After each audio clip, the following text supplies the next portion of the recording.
Hi, my name is John. In this video, we interview an 88-year-old Japanese American who has incredible experiences as a young boy in 1941 after the World War II Pearl Harbor bombing. The interview threads American history with a deeper understanding of the Japanese culture and gardens. He also speaks with an upbeat optimism on issues of racism in America from someone who's lived out extreme racism. He has been a source of wise counsel related to best management practices in Japanese gardens for myself for more than 10 years. If you would like to speak with a professional arborist with understanding of the Japanese garden, reach out to us on our website. Here is my friend, Yosh. My name is Yosh Nakagawa, 88 years of age, and born and raised in Seattle, Washington. So, Yosh, can you tell me your experience as a 10-year-old? Yes, I will remember that because that was 1941, December 7th, to the day we were interned. I was going to be in the 4th grade of elementary school. When the bombs fell on Pearl Harbor, we were considered the enemy. Now, being a child, I never knew what that meant. Number two, I didn't even know where Japan was. But my parents were immigrants from Japan, and they were the enemies to America. And they lost their freedom, though I was born in America. But when you're a 10-year-old, you don't know what it meant. So I had to, at 10 years of age, learn the journey of the awesomeness of America. And the awesomeness of America is I was able to live long enough to break the silence. Can you tell me what happened to you at age 10? The deportation and the things that you went through and observed? Yes, on that time, we had curfew, signs went up on the telephone poles, and we were told that we would be evacuated. And that was exciting.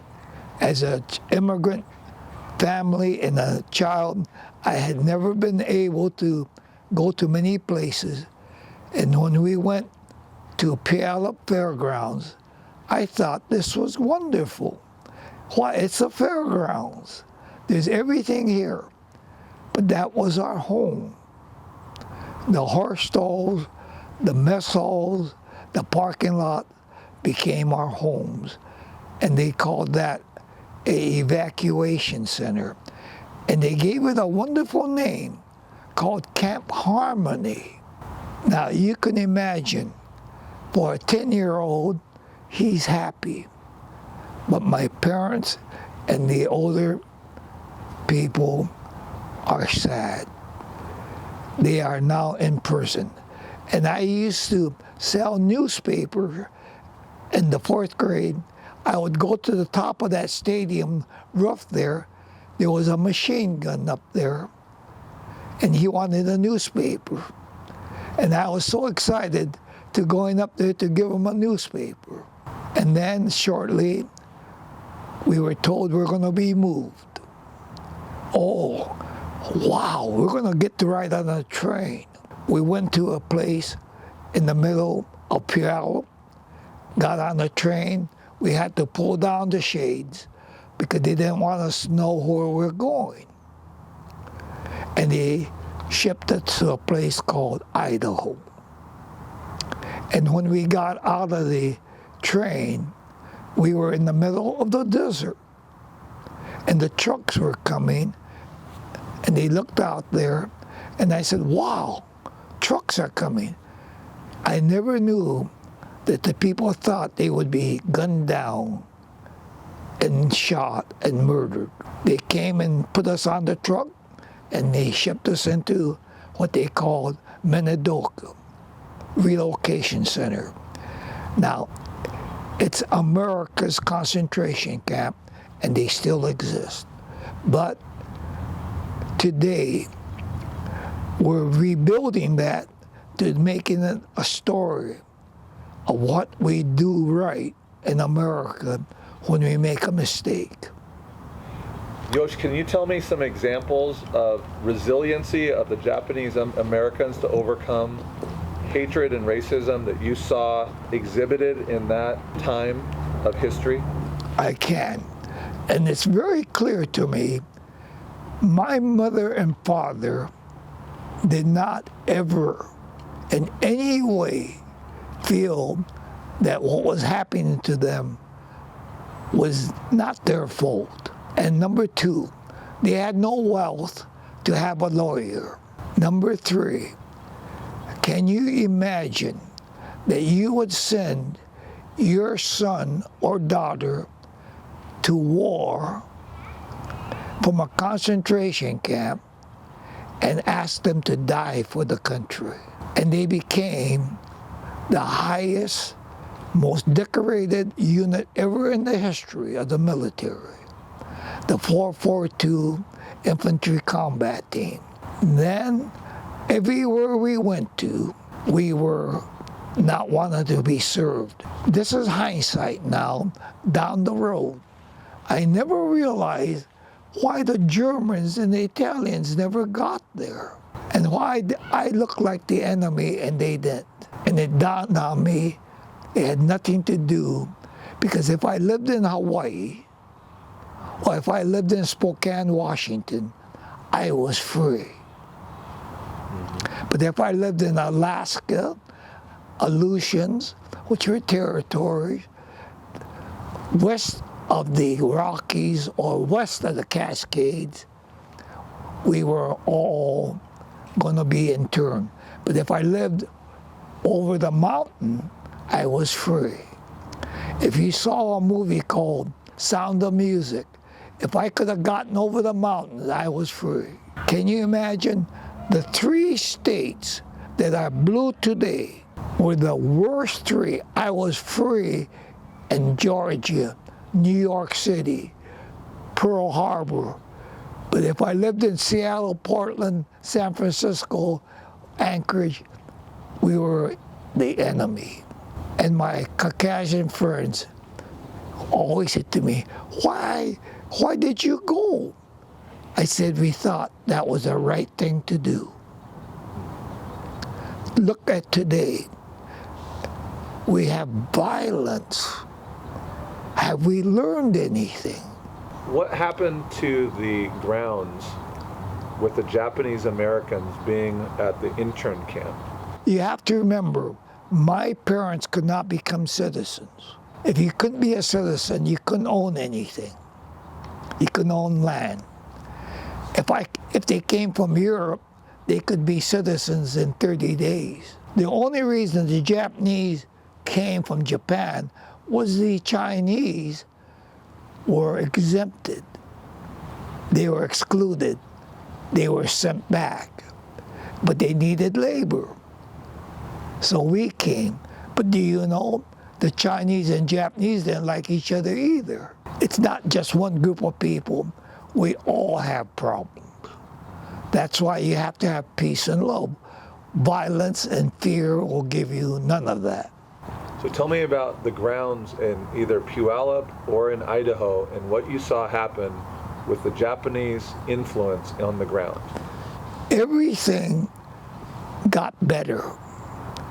Today, the land is irrigated, it's green, it's called Magic Valley in Idaho. But I want you to know, when we were evicted from our homes in Seattle, Bainbridge, Bellevue, we were evicted from the concentration camp. The land could only be held by white people. We could not stay until the land. They gave us $25 apiece and a one-way ticket to nowhere. We were homeless. And look where I live today. That's the story. You can't dwell on the lemon. You have to make sweet lemonade. So to clarify, the Japanese Americans after World War II, their assets were stripped of them. We were lost everything that we had. Nothing was given back to us. But again, the awesomeness of America, one day they gave us $20,000. But the trouble with that was, it was only for the living. I didn't need 20,000. My mother and father did, but they were all gone. Many of them had passed on. So all I am saying is, things that we did, we hope made it better. We will find out today in 2020 if the world is better. What attributes in the Japanese American culture made them able to be so effective in developing Japanese gardens in Seattle?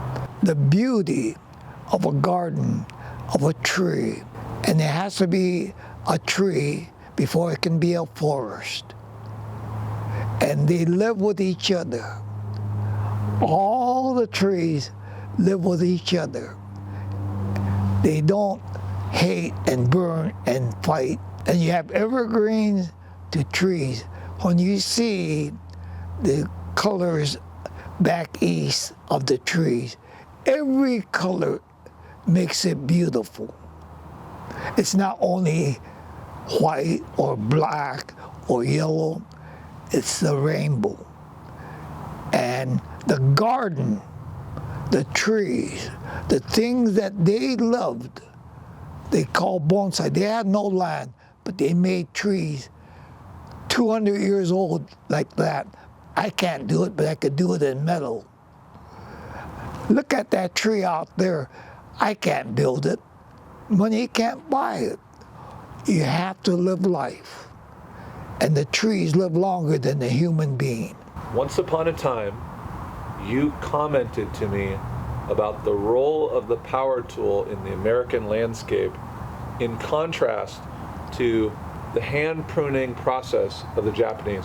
The power tool is what everybody does for money. It's quick, it doesn't beautify, you don't care. You just give it a buzz cut. You're doing it so you could go to the next place to make your buck. If it took time, you can't afford to do it. That's why people, if we lose to robots, what's going to happen? How important is it for homeowners to understand the value of taking care of their trees? All the people wanted to make this block more beautiful because of the trees. How did you help them? By telling them, look, I'm not a missionary.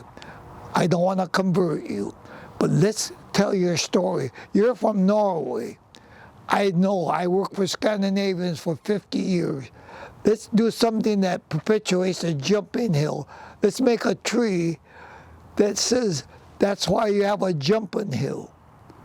I went to my Jewish neighbor, I said, look, you have olive groves in Israel.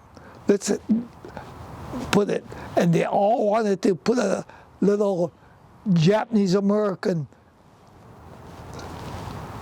little thing there. He put up a bamboo, he put up rocks. Everybody shared. America is awesome. My garden is not a Japanese garden, it's an American garden. It has bamboo, and the arborist tells me I can take out any invasive plants that's going into the green belt. I said, you can't stop that. You see, they're gonna come. Let's make it work so it's not gonna be torn down and build a high rise. So do you think that trees are a common space that people of all cultures can agree upon? Absolutely. You know something you probably should know in your story? I work with a group of people called Aleuts. They're from the Aleutians. They were the only people during World War II that were captured and went to Japan when they were captured during World War II. Nobody knows that. They live in the illusions. And I was working with them because I was working in Anchorage. Here's the most important thing I found out. They never knew a tree. There's no trees. And they never ate off the land. They ate out of the sea. And when they were interned by the Japanese as prisoners of war, they loved it. They were in Hokkaido. But the other group that were taken by the Americans, they brought them to Alaska. And they put them where there were trees, and they gave them Spam and corned beef. And they all starved to death. And they were afraid of the trees. Think about that. Something that's beautiful, they were in fear because no one told them. And when I told them the story, they loved it. Tell me the background, the Japanese pine in your front yard and lifespan of that tree. How much resources have gone into that? We have over 100 years of care to that tree. And he and I both know we never spent less than 1,000 American dollars to maintain it. That's $100,000, not even exaggerating. My labor and his labor, you could never pay for it. Money can't buy it. It's like an athlete that I give $50 million for hitting a baseball or kicking a soccer ball. If we paid a guy that maintains trees just a few dollars, we wouldn't worry about these trees. We gotta get our value system in order. Tell me about the skill of a bonsai artist and what it takes to become a bonsai artist. You gotta do it for a lifetime. You can't have a one-night stand. And the weakness of the world is they shop for everything for the price. You can't shop to make time fly. A bonsai required. And you know something? There was a guy named Pat Morita that did, my friend, he made a movie. He taught a white kid bonsai. I laughed. Can you believe it? A tree teaching this kid how to live. You told me once upon a time that you do the work on the bottom 10 feet, but between 10 to 14 feet of that tree, you've had bonsai artists come in. How much have you spent for a bonsai artist to do between 10 to 14 feet on that tree? Well, every year, a minimum of $1,000, minimum, for plucking and shaping. It takes a skill of the same person coming back to maintain its health. You can't have makeshift coaches, can you? You can't have a coach one day and teach you, and another coach comes back the next day to teach you. Everything needs love and care forever. It's a lifetime commitment. The Japanese gardener, that's all they did. They didn't go to find another job to become a millionaire. And I say to all of those rich people, when do you have enough? I have too much. But if I give it to the people, at least it might help them. But I don't need to convert them. Let them tell their story. Let everybody hear you tell the story. They will never believe you. They never believed me. They thought I was full of BS. And I said, I know them. Jim Zorn, Bjorn Borg, Jackie Robinson. I said, I didn't play, but they were my friends. And today they all call me, those who are alive. They said, Yosh, gosh, I'm glad you're still alive. Tell us what to do. Because I've been their friend all their life. But people leave them when they no longer play. Think about that. And I don't want young people leaving and forgetting their roots, their parents, their coaches, the people that got them there. I want them to know that they will take it to the future to make it better. And I know that I made it better for my parents. So is there anything else on your heart that you'd like to share? Yes, that is, let us keep a positive today, that we will wake up and make peace and love over fear and hatred and violence. That's all my request before I die. I hope I brought a voice of peace. I'm not a Martin Luther King, but I'm not a Gandhi, but I work with the sports world, and I'm going to tell you, I think my sports world is ahead of everybody. They're willing to speak, and they're finally learning not to play for money. Don't play. You don't need an audience today. I hope they all wake up. We all have a wake-up call. I do too. My tree, that's why I'm working so feverishly to leave something that I can put a sign out there, come and see the trail of the trees of peace. I had several takeaways. I love Yosh's boyhood optimism that he still carries as an 88-year-old. He is a living testimony that you cannot control if life gives you lemons, but you can choose to turn lemons into lemonade. His commentary about the Japanese Americans turning a camp in the middle of a desert into an oasis of color and beauty was a beautiful example of that. I also thought his perspective on the skill and patience involved in hand pruning in the Japanese garden was fascinating and brilliant. I also loved his perspective that the trees can easily outlive us, and as a reminder that gratitude and humility are keys to maintaining a healthy peace in our lives. Most of us do not have parents that were stripped of all their belongings by the government as children.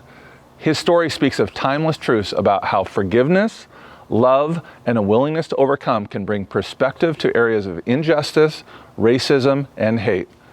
If you found the video was interesting, hit the like button. If you have suggestions for future videos, please drop a comment down below. If you're looking for more information on how to care for your trees, subscribe to our channel.